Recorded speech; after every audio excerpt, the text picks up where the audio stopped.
Hi, good evening, everyone. I'm Chief Meteorologist Janessa Webb. What a fantastic weather day across the DMV. We have drier air working its way in, temperatures in the 70s, and I can give you more of that as we head into your Wednesday. But our weather team now tracking a DMV first warn day for Thursday. We'll look at the timing coming up.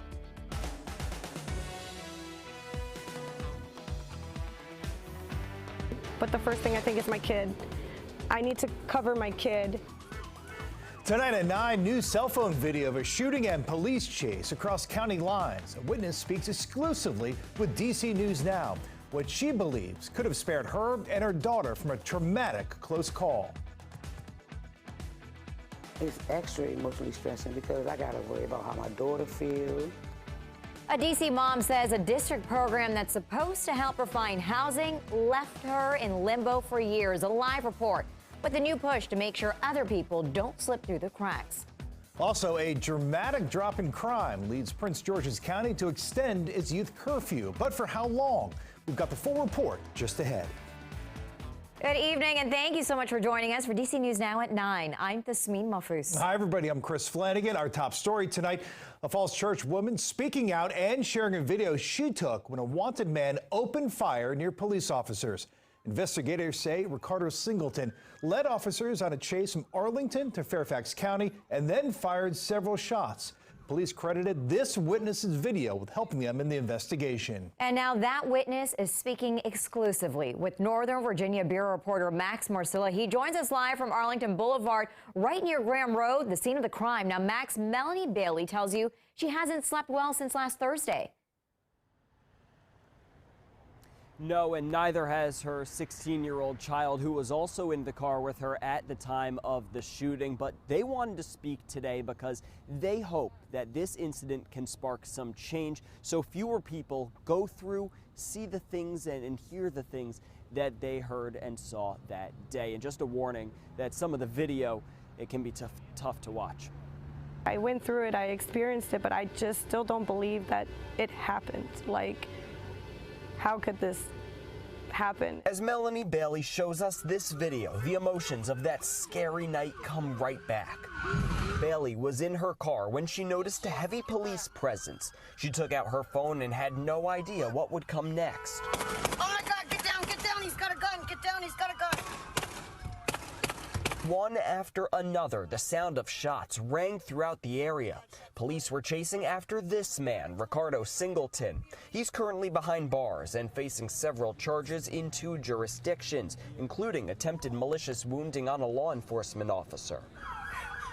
Oh my God. Oh my God. Bailey says he put everyone in danger. Scared, afraid, like my life just flashed before my eyes. My child, like, is my child okay? Like, what is going on? Her child, 16-year-old Isaac, still feels those fears.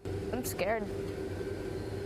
I used to love car rides, but now every time I get in the car, I feel scared. I'd just rather be at home. Oh my God, shots fired. They don't want this moment to happen again, and that's why they're pushing for better communication.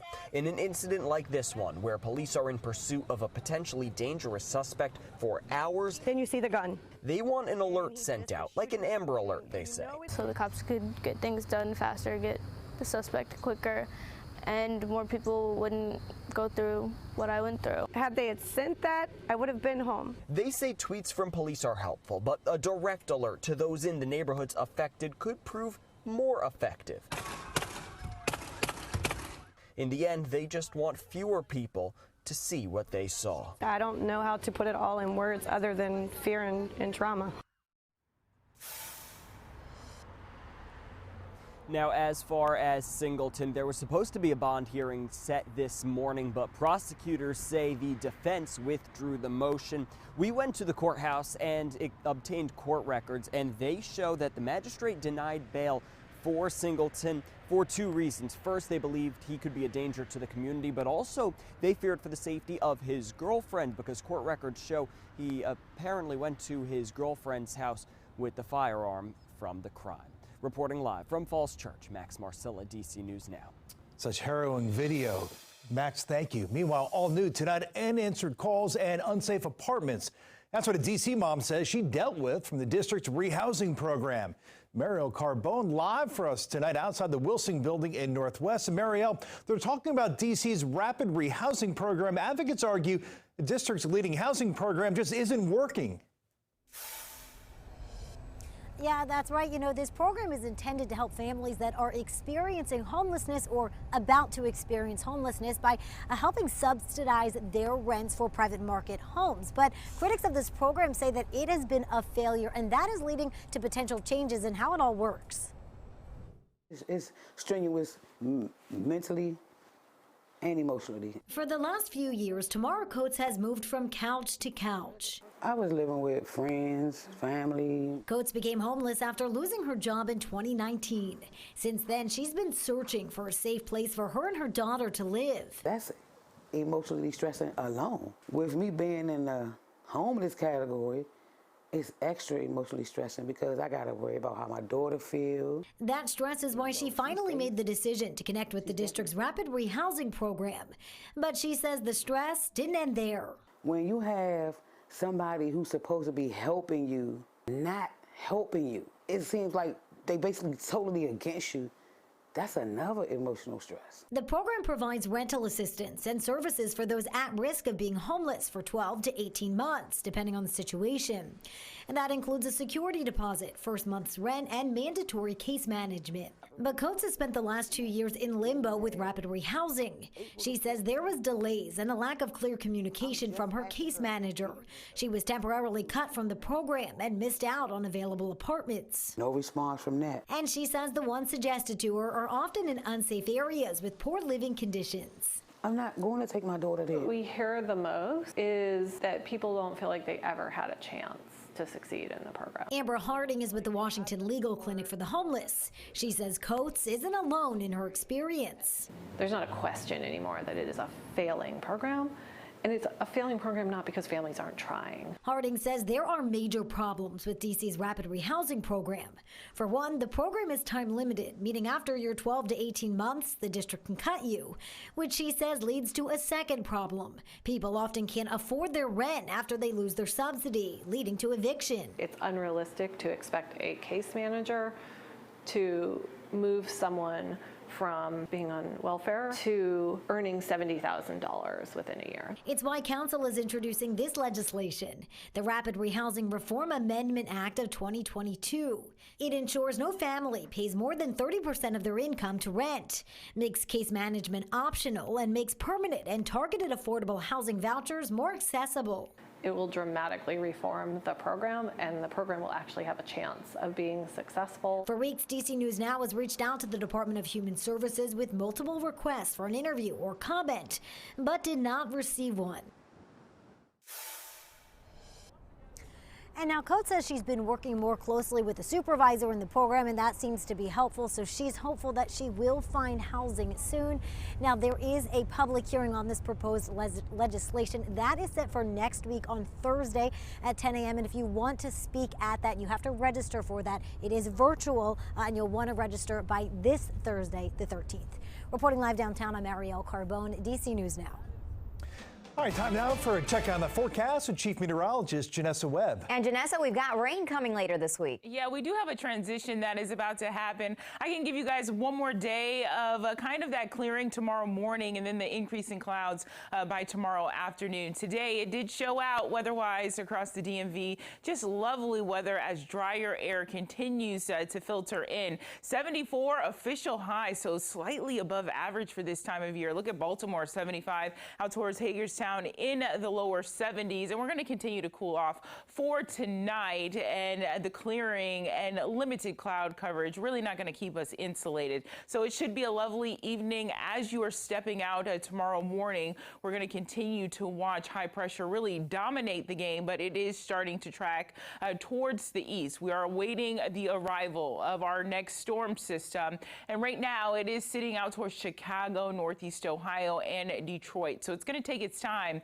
and really doesn't arrive until about Thursday afternoon. So your morning lows will sit under clearing to partly cloudy skies well towards the eastern shore, and I'll watch for a little bit of early morning fog. 7 a.m. we're in the lower 50s. We jump about 7 to 10 degrees going into that 9 o'clock hour.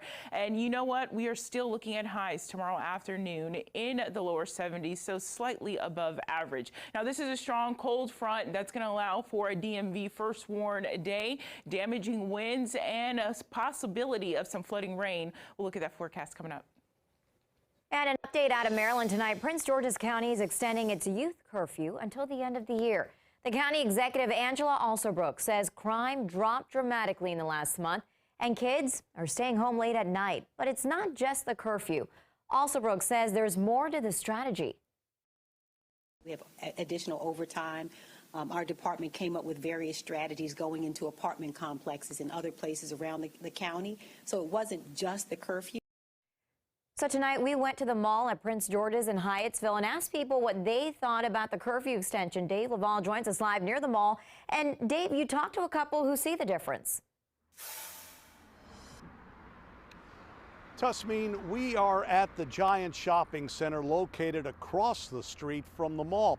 Two people told me they saw a couple of young teenagers attack someone in this parking lot just a few months ago. And that's a huge reason why they're glad the county imposed the curfew last month. They're especially pleased to learn the curfew has been extended, and they're not the only ones. Lots of families visit the mall at Prince George's. It's also a spot where kids hang out with friends. But once it gets late, this is not where Eric Hammond wants to see unaccompanied children. I don't have children, but if I had children, I would want them home where I know they're safe. The mall closes most nights at 8 o'clock. That means kids 16 and under have about 2 hours to get home during the week. That's fine with Hammond. If you're not working, what are you doing out in the street at night? You know, if you're not working, if you don't have a legitimate reason, it's too easy.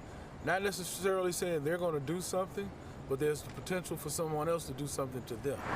Prince George's County said Tuesday it's seen a drop in violent crimes, including homicides, since the curfew went into effect September 9th. Several of those crimes involved minors. That's a big reason why Natasha Williams is glad the curfew was extended. I mean, it helped the community, kids get better education, the drama, violence, help cut down the violence.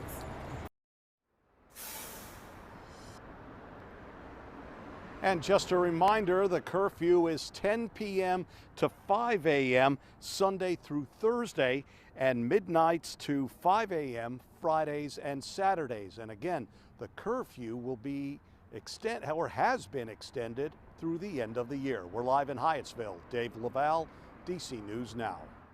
And still ahead on DC News Now at 9, a new report exposing racial disparities in Maryland's largest school district. Our Cheyenne Corin digging into the findings tonight. And time is up for some DC students who need to get their vaccines for school. Why some say the deadline exposes problems with the district's record keeping.